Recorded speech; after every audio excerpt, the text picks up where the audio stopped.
খণ্ড শিক্ষা পৰ্যায়ৰ TLM প্ৰদৰ্শনী পশ্চিম গোলাঘাট শিক্ষা খণ্ডৰ অন্তৰ্গত মণ্ডল পৰ্যায়ৰ পৰা নিৰ্বাচিত হৈ অহা 40খন বিদ্যালয়ৰ আজি বোকাখাট টাউন হাইস্কুলত TLM প্ৰদৰ্শনী অনুষ্ঠিত হয়।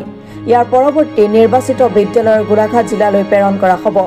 আজি এই উপলক্ষে আয়োজিত প্ৰদৰ্শনী আনুষ্ঠানিকভাৱে মুকলি কৰে বোকাখাটৰ জ্যেষ্ঠ সাংবাদিক ভৱানন্দ কলিতাই।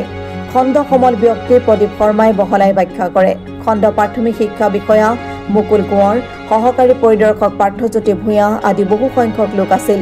বিভিন্ন বিদ্যালয়ৰ সুন্দৰভাৱে প্ৰস্তুত কৰা TLM সামগ্ৰীসমূহ আকৰ্ষণীয় হৈছিল। মণ্ডলবিলাক হৈ গ'ল, মণ্ডলৰ পৰা প্ৰতিটো মানে ছেক্ৰেটাৰী আৰু নিয়মিত মানে এজনকৈ মানে টাটা চিলেক্ট হৈ আহিছে। তাৰপিছত আমাৰ আজি বোকাখাটে ইয়াত মানে কম্পিটিশ্যনটো হ'ব, মানে 40খন স্কুলে ইয়াত সহযোগ কৰিছে আৰু তাৰ পৰাই আমাৰ দুটা টিম ইয়াৰ পৰা চিলেক্ট কৰা হ'ব আৰু সেইটো আমাৰ হেৰিয়াত মানে আমাৰ যিটো ডিষ্ট্ৰিক্টত কম্পিটিশ্যন হ'ব তাত মানে 27 তাৰিখে তাত আছে আৰু তাত কম্পিটিশ্যন তেওঁলোকে তাত আমাৰ TLMৰ হেৰি মানে এক্সিবিশ্যনত ভাগ ল'ব পাৰিব।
বোকাখাটৰ পৰা ভৱানন্দ কলিতাৰ ৰিপৰ্ট, অসম টুডে।